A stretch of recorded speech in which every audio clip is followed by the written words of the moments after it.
The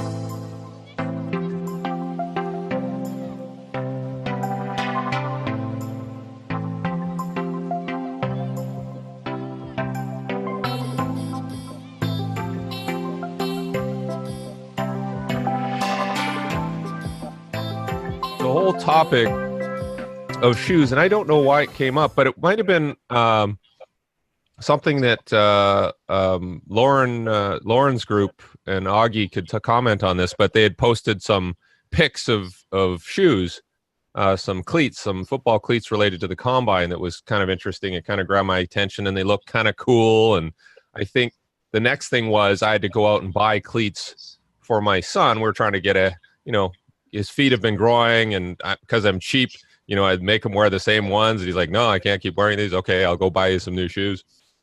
And that was where we came up with the vapor cleat.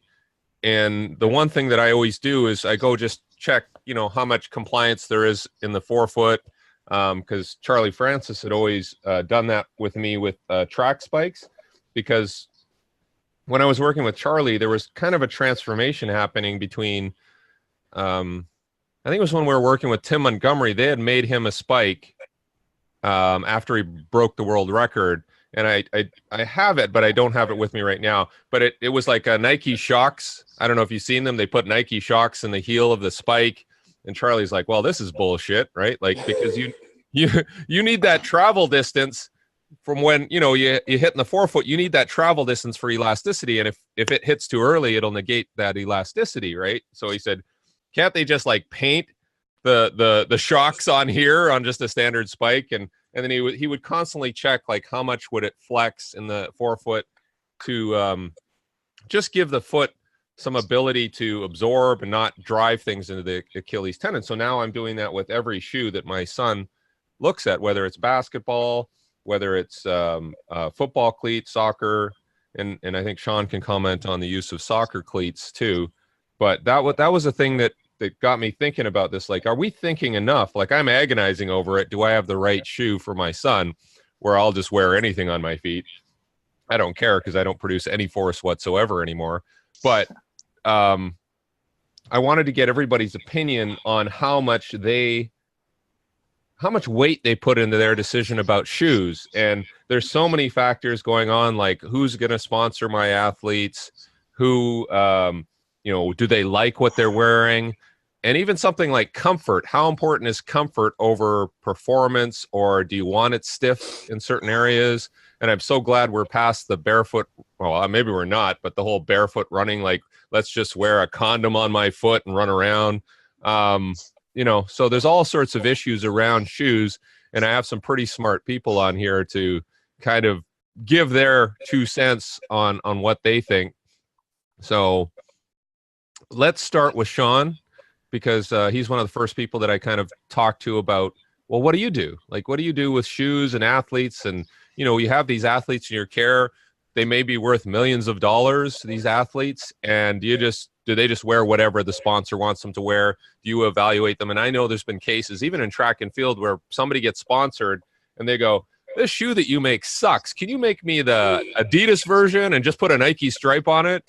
I've heard about that too. And I've heard some things about, LeBron's shoes, and he doesn't wear the shoe that they sell. And so there's all sorts of crap going on out there. And I want to see if we can provide some answers here, or at least some thought around these issues. So Shawn, what are your thoughts initially on what you do with your athletes? Yeah, and I think there's so many different routes and tangents that we could all get on here, because I think it's such an all-important topic that just goes under discussed. But yet it's a problem that no matter what athlete we work with and whatever population we're with, we see it arise, and it's always going to be something that's going to be there at the forefront of our minds, or it should be. Specifically, when we talk about the National Football League, I kind of gotten turned on to this idea on really studying the foot and surface interaction so much because of the high incidence of non-contact injuries, of course. ACL, MCL, Achilles now has become sort of this epidemic across the National Football League. Some of it is an issue of surface, of course, but also some of it is an issue of the footwear and the way that the foot interacts with the ground. So it becomes a very viable topic for us to think about. When I look at my players, I'll often see what shoe they're wearing because I perform my movement analysis of them on field, of course, as we've talked about here before. And I try to make mental note in regards to how their foot is striking game to game, as well as problem to problem and repetition to repetition. And Derek, something that you mentioned in there that happens at least in the National Football League, and I believe that it happens across other professional sports as well, and maybe not so much at the lower levels, but certainly in professional sports, is I found that many players, before they come to me, have never really had the conversation as to A, why they pick the shoe that they do, B, why they might be changing shoe week to week. So there's some equipment manager who's just throwing them a shoe because they're sponsored by this respective shoe organization, or because they're thinking about traction on a respective surface. And that may be well and good, but on the same token, that player hasn't oftentimes broken in that shoe. They haven't actually behaved on that surface. And then all of a sudden on an NFL Sunday, they're expected to wear a totally different shoe than they maybe even have either broken in or got accustomed to wearing. And to me, I think that's such an interesting paradigm that needs to be shifted. When I talk to my players about this, oftentimes it's of no irony and no coincidence that they have some of those issues that Charlie talked about that sparked you and I speaking about this personally on the outside. The Achilles specifically, some of the calf strain issues, some of the overstriding that I would typically see in players, maybe foot or ground contact times.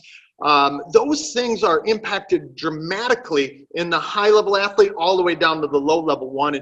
And I'd start to talk to these players in regards to how they're picking their shoe, and they literally were doing it at the highest of levels, not through any sort of scientific process. Again, this doesn't come as a shock or surprise to most people out there, but they're doing it based on flash or pizzazz. And I was like, okay, maybe that has to do, maybe that shoe choice has to do with why you're feeling this Achilles the way you are, or maybe why we're seeing this movement behavioral dynamics the way we're seeing them emerge. And then once we change to typically a more flexible or pliable shoe, a shoe that is able to be more compliant and flex and bend with the degrees of freedom of the ankle, we started to see a greater level of sensitivity and connection to the ground, number one, so their movement behaviors would change. But to go along with that, we started seeing some of those issues that they came in reporting start to subside a whole heck of a lot more too. And it sort of goes with what Charlie said in regards to the compliance of that shoe and that stiffer plate that they had been putting in. I went and talked to, and I won't say who the shoe company is. A number of years back, I had a couple of elite NFL players. And when I say elite, based on this respective company, they sort of get their shoe tailored around what they want to do or how they want to do it. These players would go to the respective shoe company, and really it was like, what color codes do you want on it? Like, what colorways do you want? And, you know, here's the colors that you can use based on the NFL standards. They literally talk nothing about the function of the shoe or the safety of it. So I went with some of the players to that respective shoe organization, and they're like, we don't have to invest time and energy and effort there because our shoe's the best seller already in American football. And it's like, you know, what in the world? You don't care some of the issues that we might be able to trickle on back and look at? Again, the non-contact injury incidents that we often find ourselves tweeting and looking at and investigating throughout the course of the season. And it could be something as simple as what footwear that guy is actually choosing. So I know I went on a couple of tangents there. Don't know if I gave anything of any worth at all. The only thing I really see is that these players are not making the choices according to function and performance most often, or safety. Oftentimes it's, you know, is it orange and I like orange, or is it yellow and green and I like yellow and green? You know, it's like that. And what shoe can I wear based on this respective week? And usually they're not getting any advising or guidance on that at all. Well, that's great, Shawn. Don't you find it interesting that they would even ask the opinion of the athlete? Like, you know, some 20-year-old who didn't go to exercise physiology class or whatever, you know, and they're like, oh, what do you think? And of course, I would think the only thing I'd want to know is color and, you know, do the laces match the upper or whatever. But it seems a little bizarre that you would ask for input from an athlete about something so technical. Like, here's a great one. There was an athlete in the NFL who tore an Achilles, and so I'm trying to figure out, and his last name rhymes with grab free, and so I'm trying to figure out, okay, how did this happen, right? So what are the factors? I'm piecing everything together, doing the investigation, And then I find out, well, he likes Michael Jordan, and Michael Jordan had a different pair of shoes before every game, so he did this with football cleats. I'm like, oh my God, there's a difference between football cleats and basketball shoes, right? And that they're very stiff, and you got to work them in, and you know that process. So right there, I'm like, like I know, right? Like, why didn't somebody intervene? So it's very bizarre how this whole process is going. So we'll get Carl. Carl, I want you to jump in and talk about some of the data that you've looked at around feet and shoes, and is there a better way for us to go through this analysis and find the right shoe for the right person? Yeah, that's a great summary. The right shoe for the right person. When you work with a world-class podiatrist, the first thing that people think about is an orthotic or something as specialized, but you really need to think about comfort, because the first sign of communication between the athlete and biomechanics, the opposite side of comfort is pain and injury. So there's not a lot of good research out there. We're getting better. I mean, right now I'm looking here at a in-shoe Moticon pressure mapping, because that information is objective. When you have an athlete, any type of change is going to feel foreign. So we have to be careful of the perception deception of the foot interacting with the ground. Now, there are things that we know for like 50 years that, hey, as performance decreases, sometimes the risk of injury increases, because if something's not functioning right, the first thing you see is either a trade-off between speed or some sort of pathology. So the process of making sure that you're working with a coach, because at the end of the day, when you remove the coach from the process, it becomes often a silo. So the athlete has to be centered. The sports podiatrist and the sometimes the shoe companies have to get involved. Now, if you look at the NFL, for example, they're doing RS scan for pressure mapping. They're doing foot volumization with 3D scans. All of that is great, but that's iteration, not innovation. Innovation is when you know how the foot functions from a clinical evaluation. So what we're seeing is everyone trying to go to 3D printing, everyone's skipping steps and forgetting that the specialist, the sports podiatrist that has an understanding of gait, understanding of surfaces, understanding of shoe design. You can quantify a shoe function. People go manually feel the bend in the, near the break of the metatarsals. That's nice. But when the rubber hits the road, no pun intended, you got to do something a little bit more responsible. So a lot of eyeballing, looking at film is a good start. I'm not saying that doesn't have value, but it is a boring, tedious process in order to take an intake of an athlete from the first time you meet them all the way to ensuring that the entire cluster of footwear is taken care of, all the way to the sandal. A lot of people forget that, yeah, they're on their cleats during the game and they might get hurt during the game, but someone wearing the wrong loafer. We had an athlete that had an Achilles issue, and it came back down to, hey, he had a really nice set of dress shoes. He was going out a lot, doing a lot of speaking, and it just didn't jive with his body. So anything I could stress out is that you got to get into a group team effort. Make sure you have a great report on how do you know that shoe is functioning right. It can't just be, like ground contact times. You can find ways to improve performance, but with what you're seeing in some of the newer cleats that are lighter and more aggressive, there's going to be a compromise. Good sport begins when good health ends. So I'll get off my soapbox with that. I'm kind of interested in how coaches, when they go and work with athletes, how do they handle this in a team environment? I can barely do it one-on-one. How do people do it with groups and teams? Yeah, no, it's certainly complicated. And like you said, the performance piece is like, if we make them faster and if we make them better at cutting, what's the cost of that? I remember I was meeting with a Nike designer and they're showing me the ultimate agility combine shoe, right? And it had looked like it had on the bottom of the shoe, it had like teeth jutting out like this. So like when you stepped in the ground, like you stuck in the ground. And they said, oh yeah, this is going to cut, agility times down or pro agility times down. And then I'm like, oh, okay, well, what is the cost of that? That thing really grips. It's like Velcro.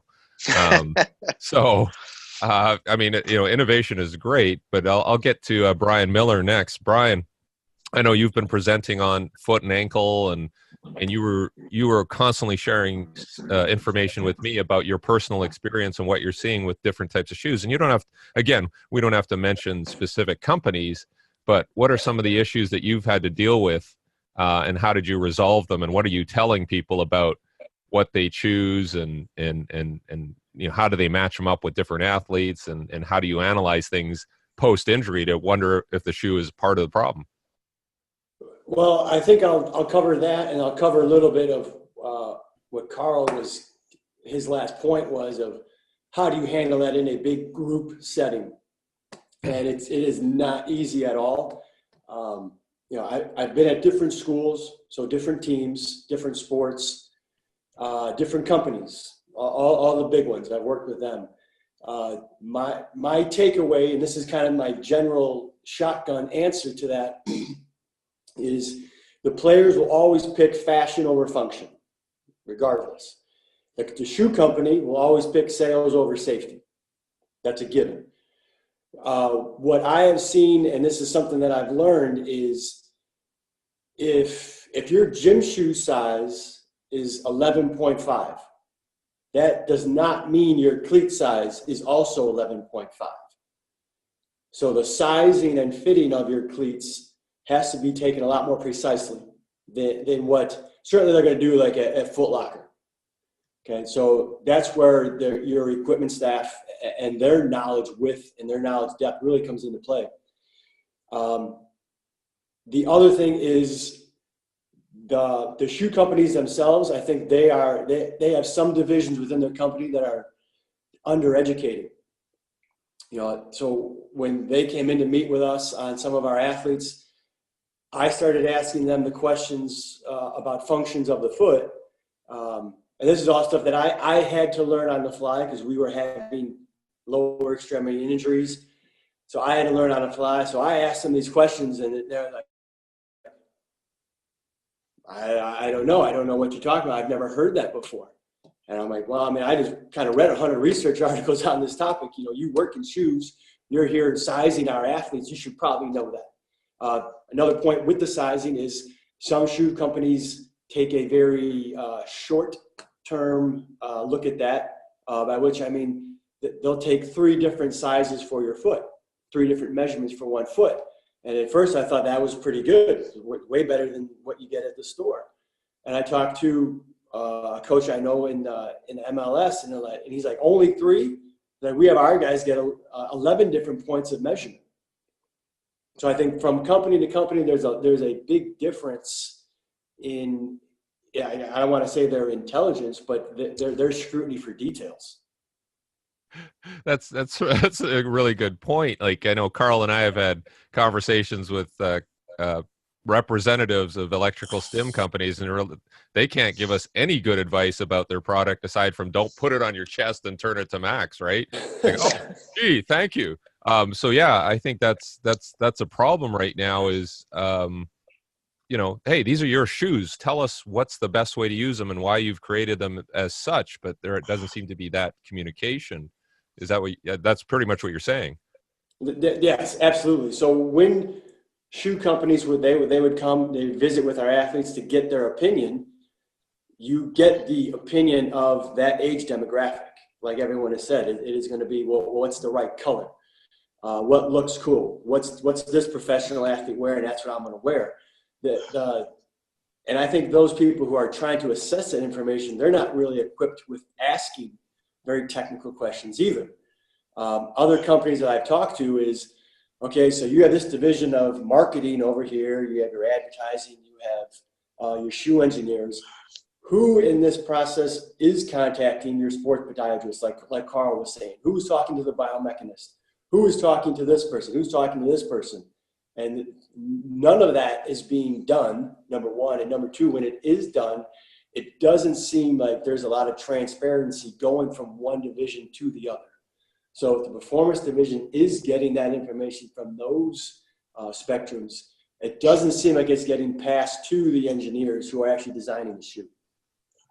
Yeah, no, I've heard things like, well, the designers designed the shoe, and they're these guys who went to art and design school. And then when we get what we like, we throw it to the engineers and they have to make it work, which I think is a little backwards, but it's bizarre. It's totally bizarre. And I don't know how we can change that process, but obviously communicating with the shoe company that this is what we need in terms of you developing a shoe. I mean, again, have you had those conversations, Brian, where you're like, hey, this is what I'm looking for. Can you do it? Yes, absolutely. And I can speak with, the meeting I was in recently with the shoe company. I think within 1 year, I think their grasp of what we were asking for, what we were seeing had really grown positively. So we were very happy with that. Other issue that goes on with the sizing of shoes is the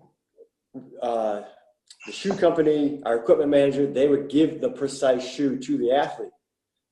But when the athlete puts them on and it feels different than what the other cleats that they've been wearing for 18 years, like, oh, I want to go to this size of shoe. And it usually is a whole lot smaller than what their foot needs.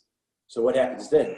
Well, now you change the flex point in the shoe because they picked the fashion over the function. Yeah, very good point. Rob, thank you, Brian. Rob Panarello, you're seeing stuff maybe on the back end, like you're not fitting people with shoes and watching them use them as they train, but you get people who are injured, and we've talked about ACLs and what the role of the surface in the shoe is. I mean, as a physical therapist, what are you saying to people when they come in post-injury? Do you comment on the footwear piece? Yeah, I mean, first of all, there's no absolutes, right? You can buy a particular shoe on the market. What if someone has a bunion? What if someone has a high arch? What if someone has a flat foot? And they're all wearing the same shoe, right? So there is no absolutes.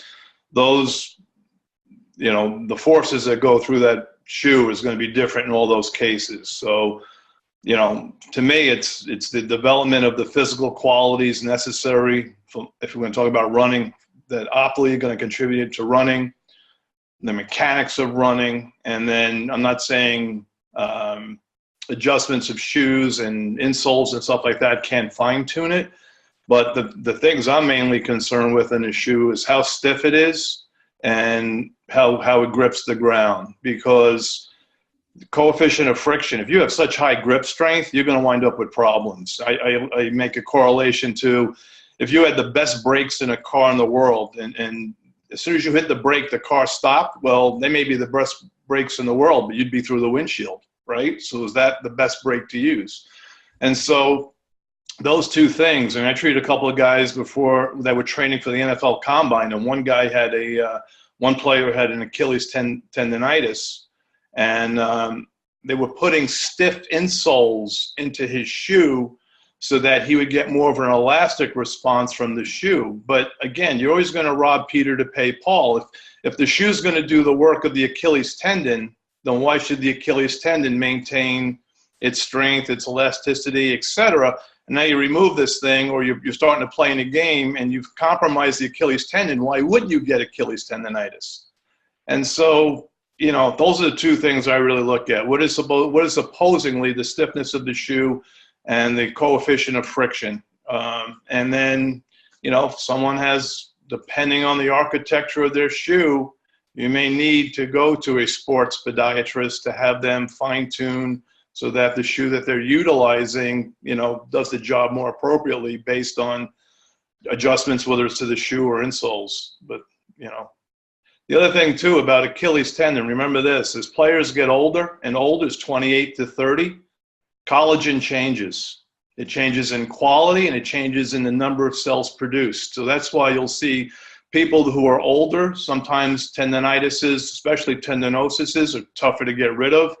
And once someone ruptures their Achilles tendon, there's a good chance their career's over as they get older, just for the fact of just the collagen's different. I forget the name of the gentleman we've spoken about, Derek. Who's the Canadian sprinter, world record holder, ruptured his Achilles. He's like 31 years old and never ran under 10 again. Yeah, Donovan Yeah. Bailey. Yeah, he was playing basketball. Valle, yeah.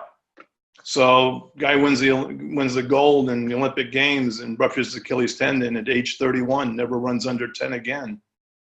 Same training, same, so, Yeah, no, it's definitely interesting. And we talk about track spikes. I'm going to get Augie to jump in after this, but I know that in this spike, like this part here, I don't know if you can hear that. It's just hard plastic. It does not move in this middle portion here. It moves in the forefoot a bit. And I was talking to a researcher. His name was Ben O'Nig, and Rob met him too, and at one of our conferences. And he was talking about how he worked with Adidas, but also I think he was working with Mondo, the track manufacturing company of the track surface. And he was saying that they figured out how much they could cut times by stiffening the track and stiffening the shoe. And so that was the performance was what they were trying to drive there. But, again, what is the cost of all of that? So, Augie, we want you to jump in there. You were talking about cleat patterns and, what do people see as optimal or, in terms of traction versus performance and safety? Well, yeah, no, actually, I wanted to kind of throw that question out to you guys.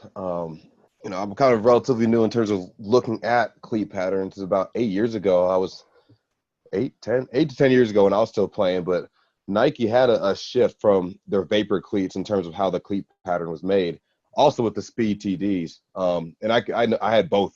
I remember I had both. I liked the feel of the speed TDs. I remember that, but I was always I might be in that boat of the fashion part in terms of the vapors and how they looked.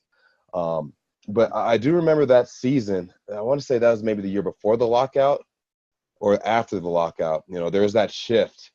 And maybe because I was a little bit more aware of it, but I felt like I started to hear a lot more about, the weird injuries in terms of, lower leg and things of that nature.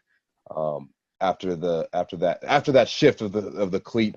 And I've always it always kind of sparked my curiosity in terms of the cleat pattern shift. And from guys that I've been around and my athletes, and guys tend to like the vapors tend to be the more popular cleat.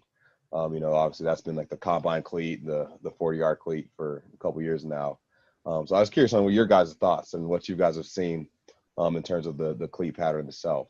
Yeah, I'll get Shawn to jump in first. And one thing I don't know if you guys can see this, but this is this year's Vapor, and this is the last year's, and the cleat pattern is slightly different, and I don't know why. Like, that's 1 year, one iteration. Yeah. Why they decided, like, we're going to have, a different pattern on the newer one. And Shawn, did you want to jump in on that one? Oh, sorry there. Oh, Shawn? Oh, okay.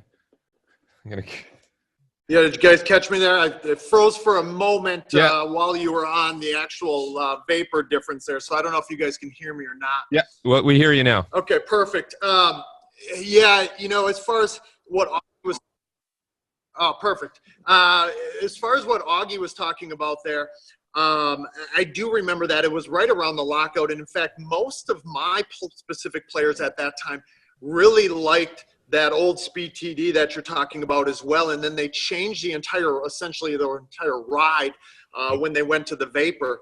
And that was at that point where we started to see a whole lot more frequent use of field turf as well across the NFL, not only in stadiums, game stadiums, but also on practice fields as well.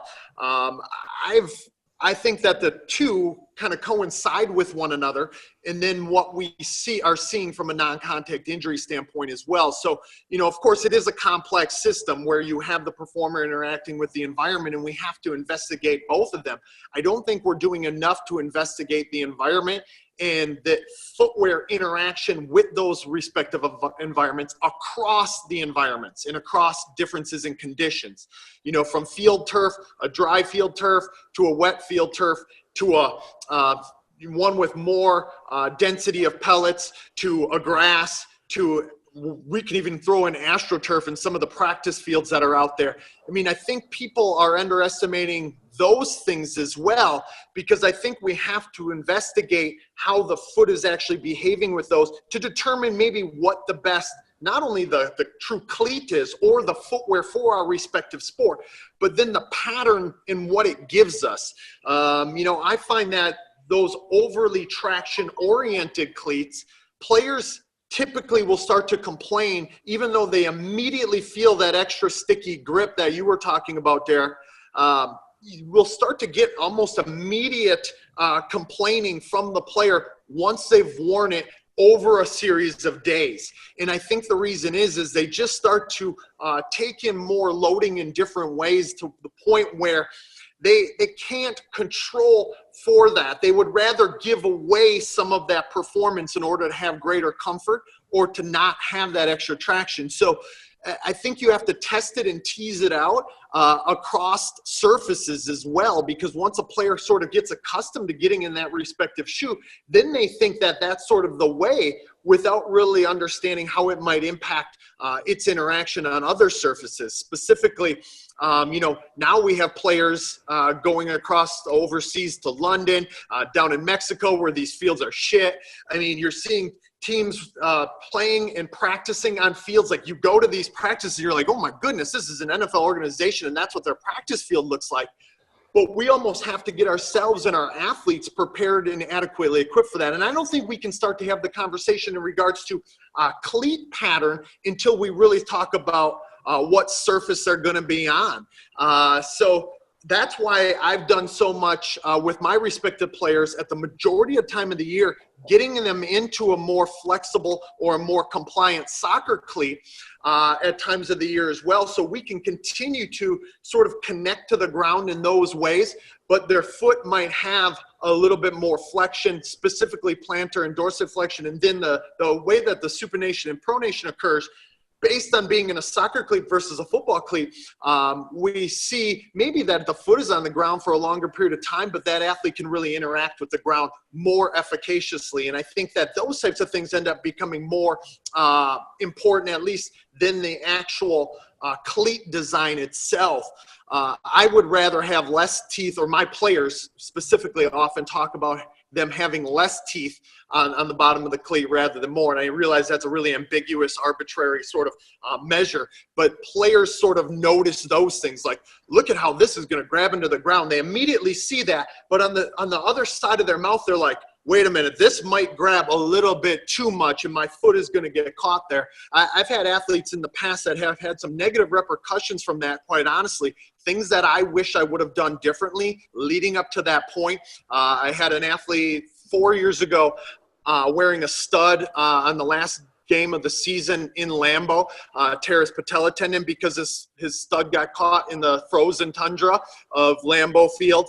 Last year in London, I actually had a pretty well-known player who also was wearing a stud in London, simply because the equipment managers told him to do so. He wasn't accustomed to having that level of traction, and boom, there we had some plantar fascia issues that ended up rearing its ugly head, that then sort of lasted us the course of the remainder of the season and probably cost him an NFL sack leader title. But these things are things that we have to constantly think about, but we cannot disrespect, in my opinion, when we're looking at any of these features, the complex system that is the human movement system interacting with the environment, and how the foot and surface interactions are going to be a piece and part of that. Yeah, no, that's absolutely what we should be looking at. I'm going to get Carl to jump in next, but I want to show, there was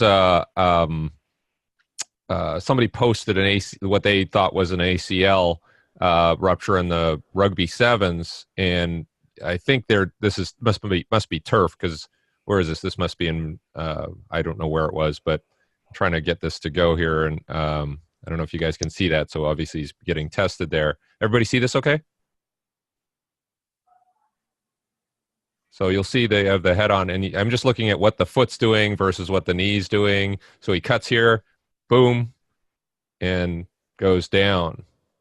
So maybe that is a grass surface, or a very tight grass surface, but yeah, it's interesting. I don't know what kind of research has been done, Carl, in terms of how does the cleat interact with the turf? Like, does anybody looking at high speed video and showing like ground contact time or how it torques up the leg? How do you even research that? Yeah, they're doing a lot of great research. I think the question is, when does the research stop in terms of being able to get information we need? So they're looking at grass types, looking at soil, information at a very detailed, high resolution level. When you're looking at even the crown of a football field in American football, that's little things like that do matter. But what's the problem we see is not necessarily, okay, are you using a round stud with a specific configuration versus a blade? That stuff is out there. It's been out there for a decade. I think the question is anyone doing anything ethically to ensure that you have the right shoe, not the best shoe? And where is that line? I mean, you're coming up with there's a point where there's a trade-off. We all know that. We know that there's going to be a benefit, maybe lighter and faster. That sounds great. But if there's going to be a risk towards specific structures, like one of the great studies that came out of the group in the Middle East was the focus on fifth metatarsal pressures. How many fifth metatarsal fractures do we get in the NBA, NFL, etc.?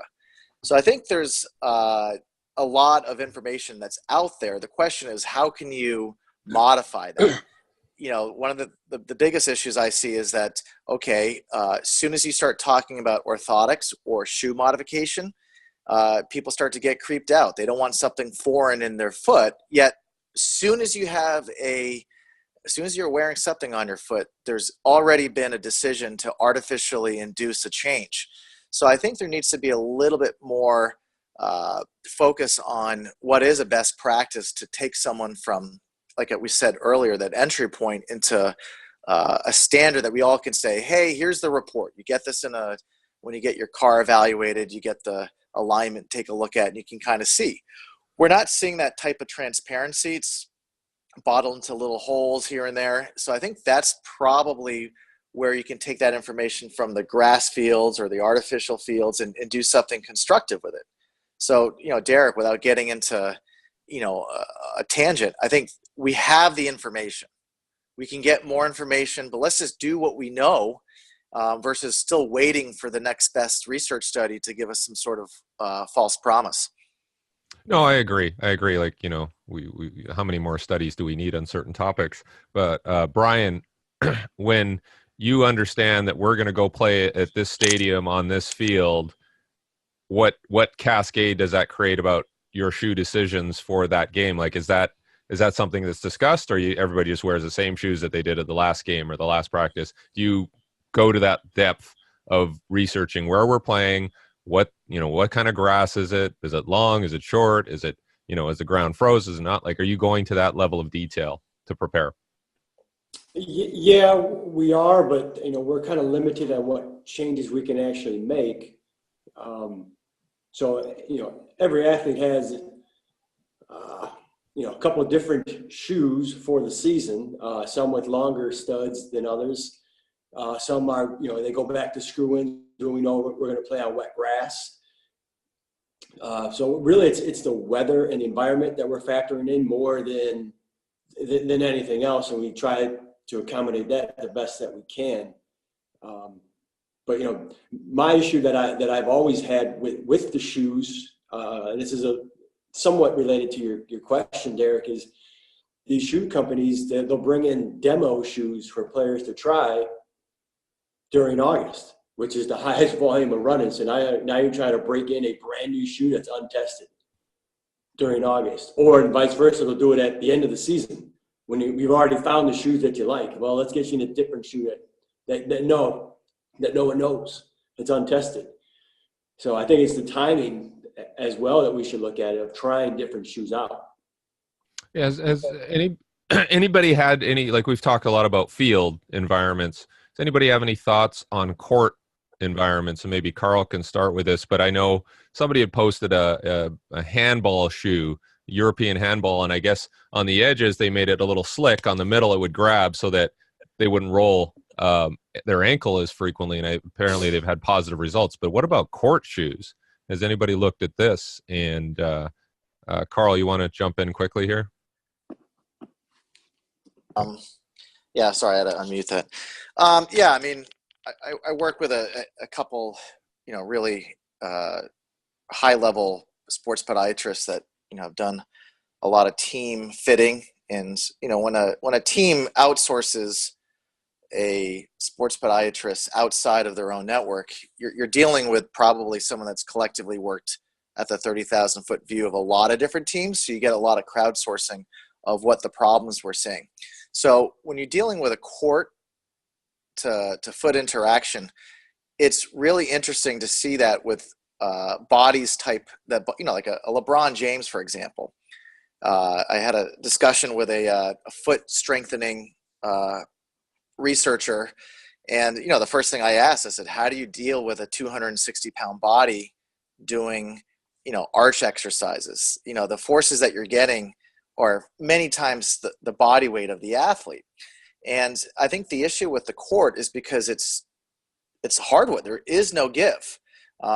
Is one of the reasons why we're seeing a lot of injuries. Not because the hardwood's been around since the dawn of basketball. The issue is athletes are training like NFL players in college, and they're becoming literally a little bit faster. The game has changed to be more wide open. So I think some of these problems we're seeing in basketball are a combination of rule changes. Al Vermeil said this a couple weeks ago, where it's like, yeah, we still have players in the 80s that were, dunking from the free throw line. So it's not like we're seeing this, this huge advancement. Yeah, it's more athletic, but the game has always been slowed down by the physical presence. So I think we got to move into other areas besides, sounds kind of strange for me, but yes, we know what's going on when the foot hits the ground. There's a lot of information. There's always going to be in-shoe pressure research looking at all the designs.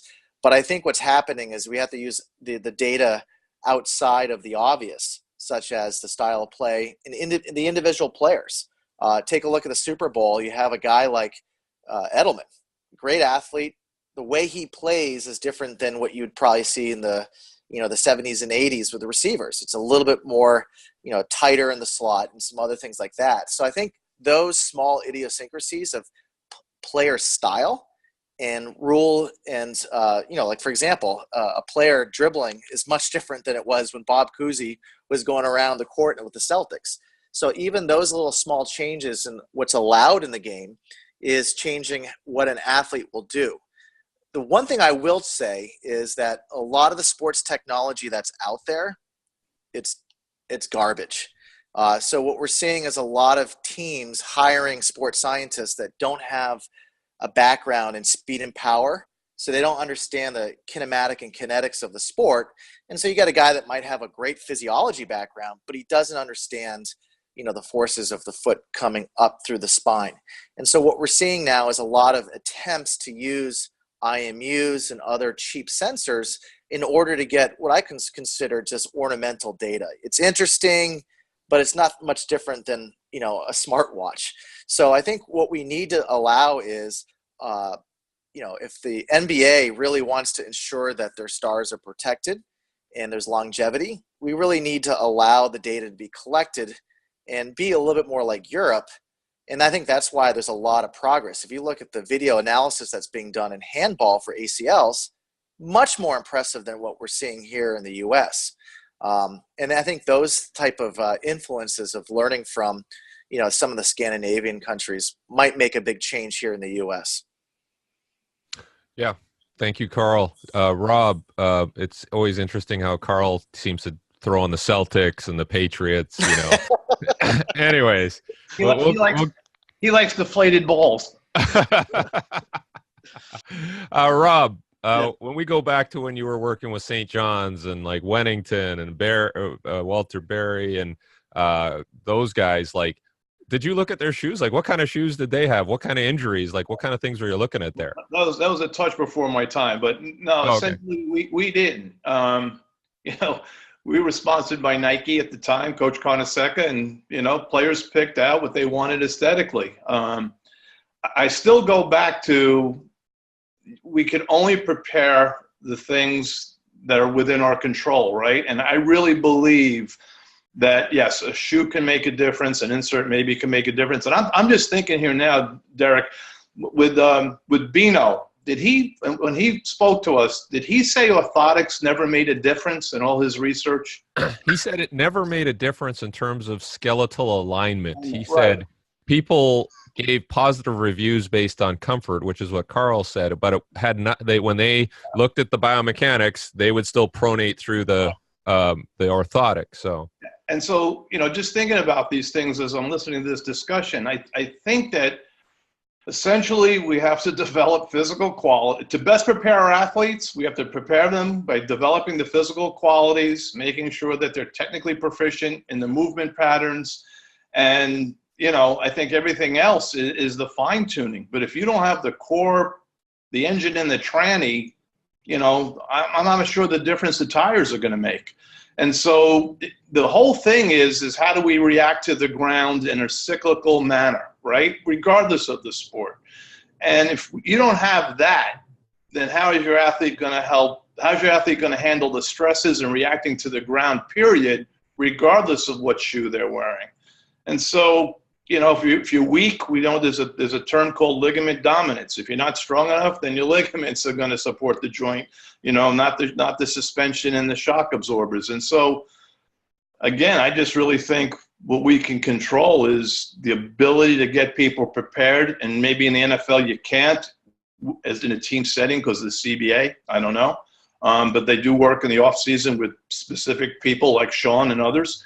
And so, if you don't develop these physical qualities that are necessary to not only perform, but to resist these other stresses, I'm not sure if a shoe or anything else is really going to make a big difference. The game is faster, the surfaces are harder, and surfaces have greater coefficient of friction so that they can cut faster. If your body can't handle all these stresses, how's a shoe going to make a big difference? I'm not saying they're not important, and I'm not making light of them. I just think you can't forget the other side of the equation, because we can't predict on Saturday if we're playing on a grass field if there's going to be snow, rain, or 80 degrees and sunny. So how's the body going to adapt to the different surfaces the morning they wake up? It just changes. There's a switch we flip on the body, And the other thing too is, I would imagine in some stories I've heard as well, don't think economics doesn't play a role, right? So we can go through all these studies and find out X, Y, and Z is the best thing for our players, but let's say natural grass is the best thing for our players.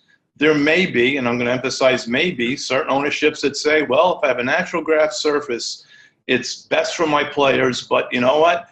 Between the concerts I'm going to have on that field, the games I'm going to have on that field, the other extracurricular activities I'm on that field, it's going to cost me a fortune to maintain a natural grass field. So it's easier for me to get more players than it is to, keep resurfacing my field. So I'm going to go with field turf. I mean, those discussions I'm sure occur. And so again, what's the one consistent? Let's prepare our athletes to best prepare to react to the ground surface, and then everything else is fine tuning, in my opinion. Yeah, very good points. I think Carl wants to respond to that, but I just wanted to get everybody's take on, is it acceptable, politically correct to use the word tranny to say transmission these days? Anyway, sorry, I had to get that in. Carl. Yeah. I mean, Rob has a good point, is that, hey, let's stop fine tuning and making sure that you do have enough people power. Don't want to be politically incorrect. You got to be careful, but that makes sense. I mean, yes, if you're manipulating things by a few millimeters and adjusting, stiffness of a plate, adding a lateral wedge, how much is that going to help if you're not prepared? He's right. That's true. On the other hand, you can't blame shoes on one side and then say it doesn't have an impact. Otherwise, I can give you any shoe and say, hey, your body should be able to adjust. So there's a point where we have to be honest and say, okay, we know that there's going to be a limited impact because a new shoe design is not going to be transformative. Every time we look at a shoe come out, they sound like transformer names like Optimus Prime and all this other stuff, but it's usually just a different color plastic and a cool looking, ribbed movement, or a different type of flowing, side panel. It's just not really making a big change. Now, the question is, what does the research say about it's not just orthotics. What does shoe modification have an impact? Watch Olympic weightlifting shoes. That's one thing. If you don't have dorsiflexion, you're going to change things. Now, the question is, does that help muscle recruitment? Does that change things? It does. But we know that, the shoe companies are going to overinflate the importance of a shoe design. And then the barefoot training person is going to make sure that training using nature is going to be, the secret. So everyone has their specialty and their bias. I think what is a fair summary? Orthotics may help with some athletes. I had an athlete with a fractured foot, and the bone did not heal properly while the person was in high school. And guess what? When you're seeing them run, you can see the information in shoe, and muscle recruitment was changing. Now, there was a small modification. Remember, a static orthotic or appliance can only hit one problem at a time. It's not modified in mid-air when you're running. So you got to choose what's the biggest problem. Is it, their heels coming off too early or delayed? Pronation will occur. We know that. But what about the rate of pronation velocity? What about the magnitude of the motion? All the stuff makes a difference. The question is, at what point? It's not going to be 100% perfect, but if you're needing 20% change, you can get 20, 30% change with an artificial intervention. Things that will not work is and what scares me is that a lot of these, take a look at a spike plate. You're going to go and load the spike plates, and you're going to get faster linear speed. We know that. But when you have athletes that are artificially enlarged, like 250-pound linebackers, and you're trying to get them to jump from 39 inches, because if he can get 41 inches, he might go up his draft, that scares me. And arbitrarily having these video clips, I'm seeing them on Facebook. You see is it the victory soles or something like that, where someone bends them and they pop up 20 feet? Yeah, and then you show the box jumps, and you're seeing an instant improvement. So every rose has its thorn. You go and have a very acute, maybe it does work. I'm not saying it doesn't. But when you start artificially manipulating one variable, it's a ripple effect. And we don't know what happens when you start manipulating things artificially. So I think it makes sense to start thinking about, okay, what does the research say about what orthotics can and cannot do? And also look at the clinical evaluation, because there's a lot of non-responders to strength and conditioning. If someone's really maxed out in the weight room and they're not doing any speed work, don't blame the squats, blame the program. So I think it needs to be looking at the clinical side, which if you look at the research, very heavy on the sensors, the kinematics, and the conventional information, but never do you have a list of what the foot evaluations are for the 20 subjects that are being studied. It usually says, okay, they're between ages of 18.5 years to 23, and the height and weight, but it doesn't show if someone has information like Rob suggested, which is do they have a functionally flat foot, or do they have a high arch that acts like a flat foot? Do they have excessively long metatarsals? Do they have a bunion? When you start seeing a different type of bunion types, those are real big changes, usually to sprinters and to soccer players that like to wear their shoes too small, and eventually the foot adapts. So those details, the clinical side, usually needs to determine whether orthotics work at all. Sometimes orthotics makes things worse. The wrong prescription is bad. So I think we need to start looking at almost like a case by case of what can help.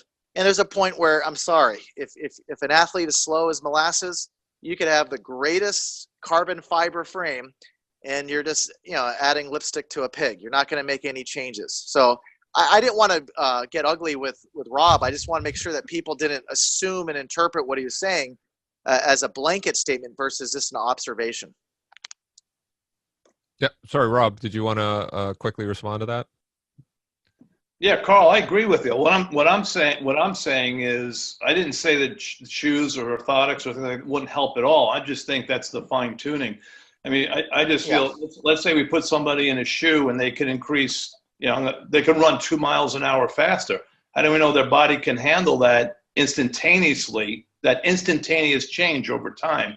So all I'm saying is if surfaces are going to change weekly because we travel and play in games, and if other factors are going to occur, the one thing that we can control consistently is the evolvement of the physical qualities of our body and the body's ability, hopefully, whether it's through technical proficiency, changing of physical qualities, whatever, the body's ability to react to the ground. That's all I'm saying. I don't ignore shoes. I don't ignore orthotics, etc. All I'm saying is if we're counting on that to be the predecessor of failure or success, you know, I wouldn't put all my money in my poker chips on that side of it. I'd go with the body. That's all I'm saying. Yep. I don't disagree with you. That's fair. It was interesting, and I'm going to get Ryan Banta to jump in on the track side too, because he's, you know, sees a lot of kids, a lot of feet, and you know, and then they got to get shoes on these people. It was interesting when I was talking to Charlie Francis when he ran the 100 in Munich. He was talking about how the track was so soft, and I think he ended up pulling, straining hamstring or quad. I can't remember what it was. And then I had posted something on Instagram. It showed Ben Johnson running the 100. And he'd always talked about how nowadays the tracks are a lot stiffer and the shoes are a lot stiffer, and that accounts for some of the differences in the times. And, you know, and then there's the odd person who comments on my videos like, did you know he was on steroids? And I'm like, yeah, okay. But the track can influence it. The shoes can influence the performance. And Ryan, when you're, you know, you've coached for a while, you're not a young fella. What have you seen in terms of the changes around footwear and trying to make them look sexy and you're going to run faster? Because that's definitely a direct, you'll see a direct result. If you put a shoe on and you run faster, training aside, would that not be attractive? So the biggest thing is for us is, you know, obviously dealing with young kids, there is advantages and disadvantages. The biggest disadvantage is obviously just like all the other athletes you guys have mentioned, they want to kind of have the coolest looking shoe and the sexiest looking shoe. But the advantage that I have as the coach is that I have the ability to kind of influence them right out of the gate. I'm working with a blank canvas. And because I'm working with a blank canvas, most of the time the parents and the kids ask me, where should I go get shoes? What type of shoes should I look for? And so we can kind of work through. One of the things I like to do is that I have a 3-month period before we actually start our competitive season where we have winter conditioning. And I can look at the way the kids run and look at the way they strike the ground.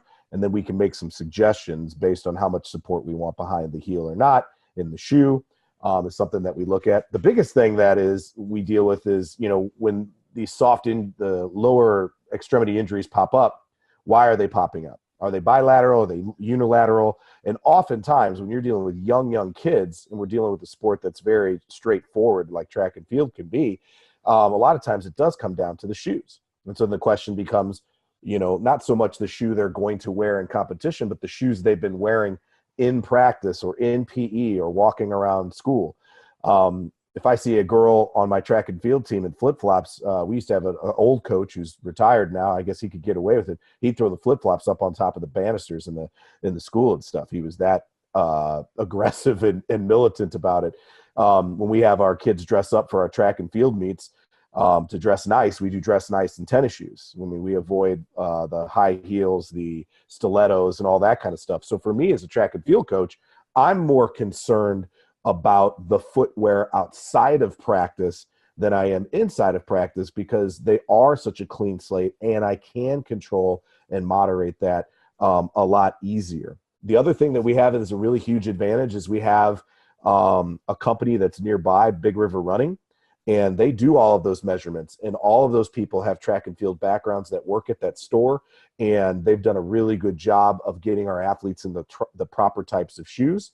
And then for me as a coach, if a shoe works and the kids have no problems, we tell them ahead of time that these are the shoes that we want them to try to get the next year's generation, as long as there's not a real big difference in their spike plate or change of the bottom of the shoe, because that shoe works, that's great. And if it ain't broke, you don't need to fix it.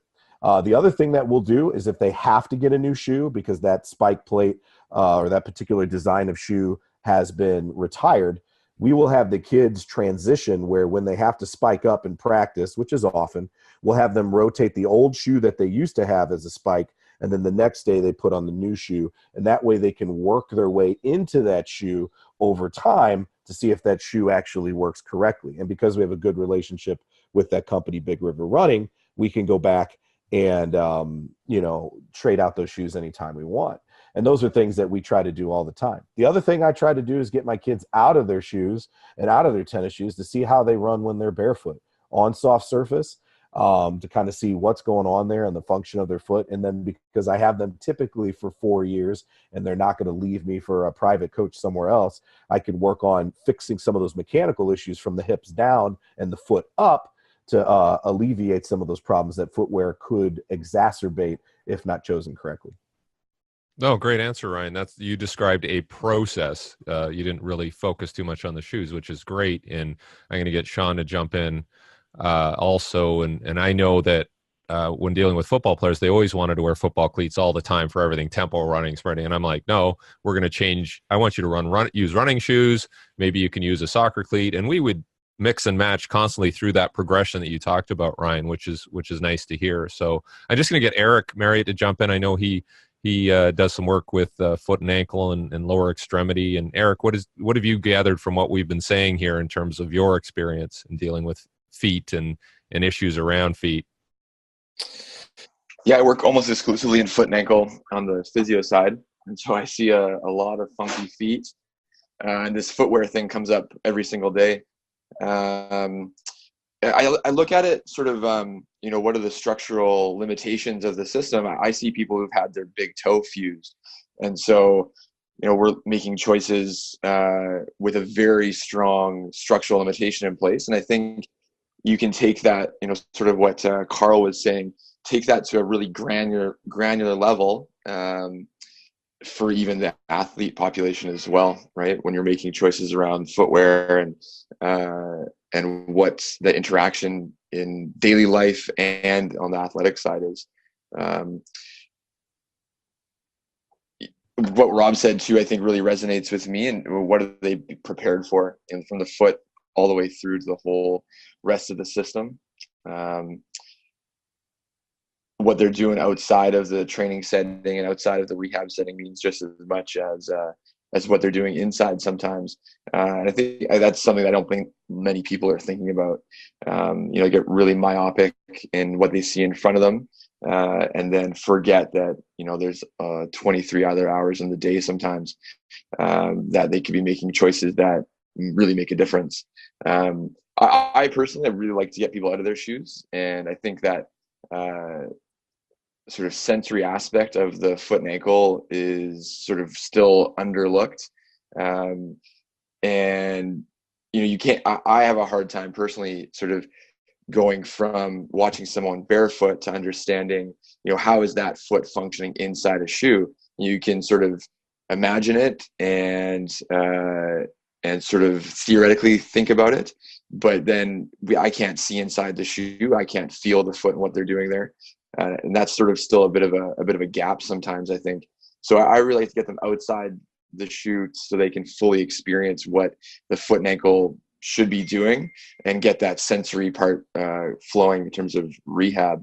But I always come back to that structural limitation piece, like sort of, do they have a gastroc contracture and they need to be sort of moving better in the sagittal plane? Maybe we do need to get them into a little heel lift, right? And sort of that is the top of the totem pole for me. Nice. Oh, that's interesting. That's certainly maybe, especially in the general population where you're trying to solve somebody's problem from just a day-to-day living point of view. So it's good to hear that, Eric. Shawn, I'm going to get you to jump in next about progressions of footwear and situations. And I know we had talked about this in the past. The one thing I'll say, though, is that after listening to Eric, the one thing that I liken a lot of this too is when I got a crown done in my tooth, and then you got to bite down on that blue thing, like, oh, we got to see where it's contacting and see where your bite is, right? Because if it's messed up, you're going to have a really crappy, day or whatever, or life. And so that was the one thing that came to mind. Maybe we could do that with shoes where they land and oh, look, what's a little blue mark there. Anyways, Shawn, what do you have for us in terms of progressions and using different shoes through your training progression? Yeah, and then I think some of the things that Ryan had made the mention to in regards to the process of working through the different footwear and the different footwear surface interaction, and then some of the things that Eric just talked about in regards to the sensory and perceptual control that we're going to get as far as the information there, really kind of guides my process towards or through the respective footwear. Like you made the mention, Derek, when you were initially introducing the question, in regards to getting out of the actual cleat, most people think because I am a football movement specialist and we spend so much time on the field that we're only going to be in a respective cleat. And really what I've done in the last number of years is sort of across the calendar year worked for this theme of adaptability of the entirety of the human movement system, and really try to respect the complexity of it. I know some of the things that Rob had mentioned in his answer earlier about some of the adaptability of the human movement system. I think we have to kind of take pride in and try to develop and prepare the system for. And I think in there, I've started to realize how much more value there is in not only changing surfaces so the human movement system can perceive and sense and then intend and then act differently in accordance to that surface, but then also so they can become almost overly sensitive or attuned to the information that they're getting from the sensory receptors of the foot and of the ankle, proprioceptive and haptic touch. I think those things are really important in this process to getting the athlete with the ability to adapt again, or the capability of the system to adapt for whatever surface they might find.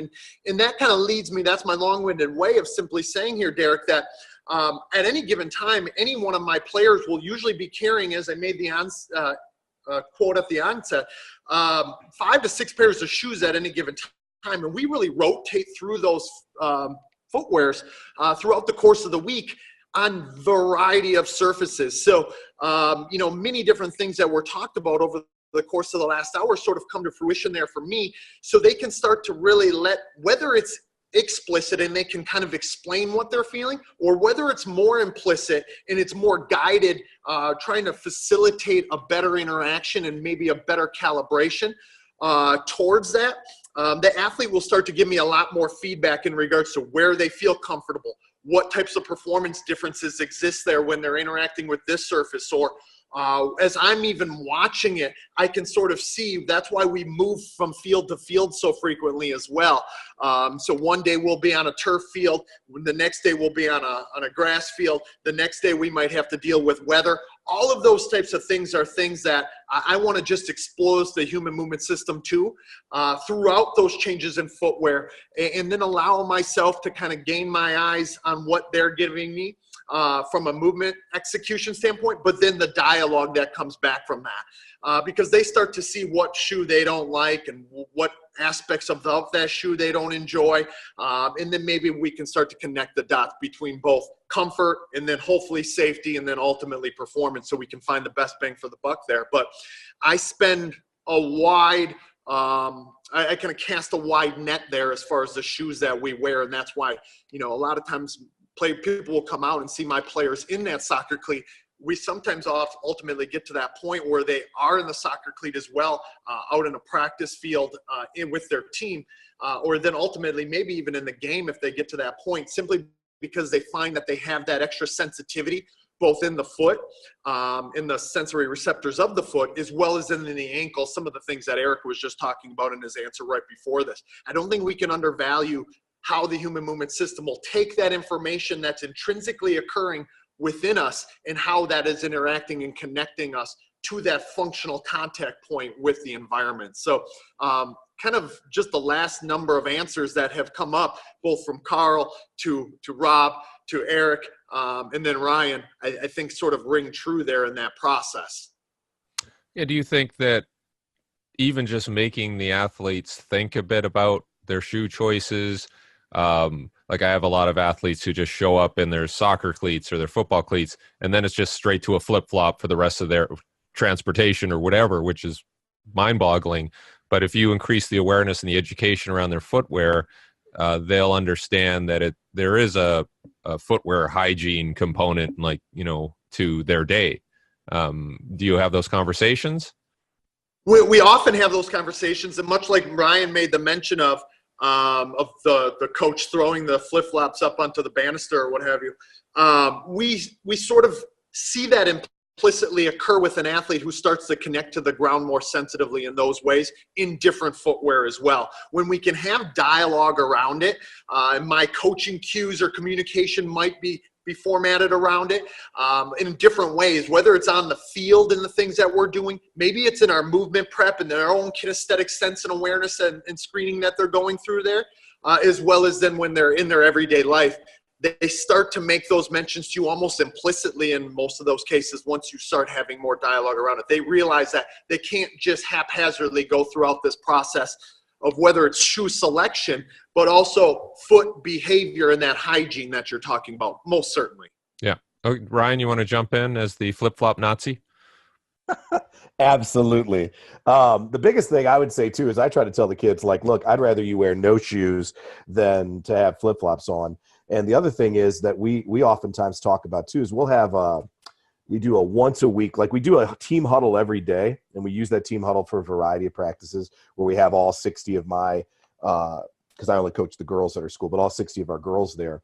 But then once a week we'll meet in a classroom setting. And so we talk about these different issues early on, and the ones that are the low hanging fruit. So like sleep, shoe wear, things like that, so that we can discuss, hey, we're going to be really crazy about this, but this is why we're crazy about this. Look at the indices of injuries. Look at how these people walk in these types of shoes. And if you're going to do this sport, you're spending a lot of time on your feet. You're beating up those legs. We need to be able to have you recover, and having good footwear and having proper shoes and having shoes that fit correctly. And we talk about even like, how to manage blisters and things like that, so that these athletes don't spend a lot of time being banged up, because the biggest things that can screw you up are the things you spend the most time on, which is your feet. Awesome. Yeah. Nikki, are you able to jump in and respond as our resident chiropractor on how you approach shoes with your clients? Yes, if you can hear me. Yes, we can hear you. And also I want you to, even though you're pretty much American, what is the thought process, say in Europe or Central America or other places outside of America? What is their take on shoes and how important it is? It's funny. In Europe, I attended a conference I think it was September 2017, October. So they were putting a lot of emphasis on ground reaction force and traction forces and the interaction of the actual footwear with ground surfaces, which was kind of interesting. So they were looking at the increase in strain effectively, depending upon the traction which could be generated by the footwear that was being used, and how that altered injury risk. So the consensus was that there was a balance to be struck between obviously a maximum traction with the surface, and we're talking about field sports here, but maximum traction with the surface and injury risk, because they found that as traction and ground reaction interaction went up, injury risk also went up exponentially. So it was about trying to, Matt and I were talking about obviously the professional level here, but it was about trying to really match very carefully the footwear with the surface the players are going to be playing on. In fact, some players are being withdrawn completely, because we have UEFA offered an incentive to put plastic playing surfaces in Scotland. They were paying the clubs X amount of money, and anecdotally, we saw a big increase in non-contact injuries, head fractures, and so forth. So I must admit, the architecture of the foot, I think, is obviously going to alter the pressure distribution across the base. I think we all know that, and I've always felt that trying to put orthotics or mess with that a lot when somebody's already developed athlete is maybe a little bit futile.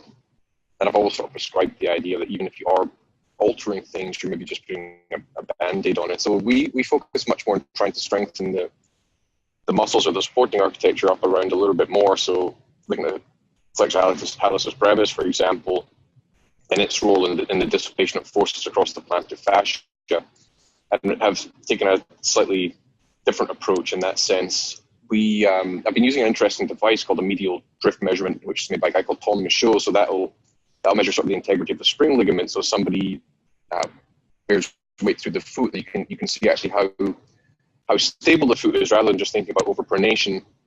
You can actually see if the ligaments and the architecture of the foot is allowing for some of those problematic movements to be checked. And also using an interesting device called a Toe Pro, which gives me a little bit more variability, allows me to train the foot in a much more foot and ankle complex, much more dynamic way. So I've really completely moved away, I think, from, obviously with the exception of really obvious cases where footwear is causing the athlete a lot of discomfort. So with the population I work with, I almost took an approach which was just saying, look, if it feels good and it's comfortable, then let's work with that and go in that sense, and let's try and over time strengthen up your foot so it's a little bit more resilient. I know that doesn't exactly answer the question you asked me, but to be quite frank, that's really how I've been approaching this. I just felt like there's so many complex factors outside of our control, and not being a foot expert as such, or a podiatrist, I just never felt quite like I had the expertise to look at the foot in that way and be able to prescribe footwear. I think the lay public or Gen Pop probably do put. I think they buy into all the different fads and gimmicks and things, which and are very well sold by shops. But short of using plantar pressure profiling, and actually in the field, not even in the office, it's very artificial. It's really a challenging thing.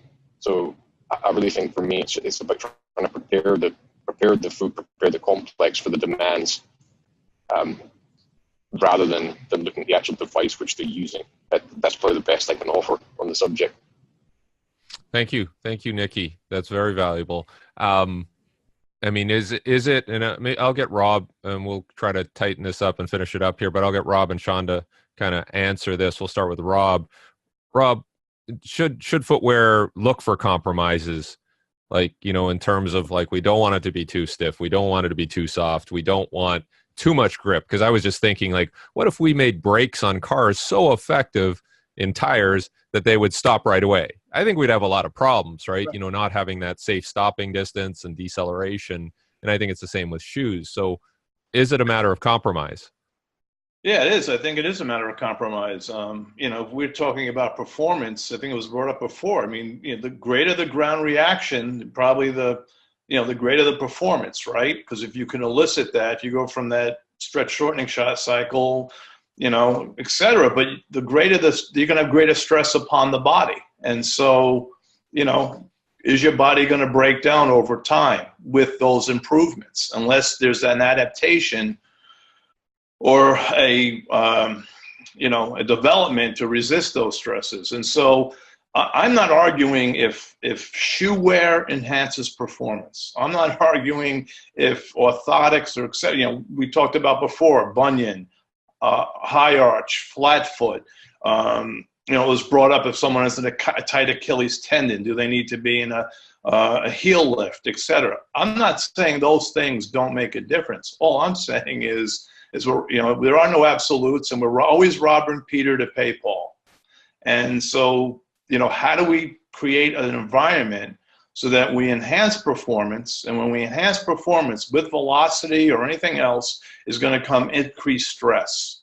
And how do we ensure that our body can adapt to those stresses without breaking down? That's all I'm saying. And so what we have to go back to, in my opinion, is the development of physical qualities, technical proficiency, high velocity work because of the neuromuscular timing necessary going through these things, movement skills, etc., and then proper footwear and everything else. But it's a conglomerate of everything. It's not just changing the shoe and, bang, all problems are solved. Again, I'm just repeating myself. I just never believe there's any absolutes.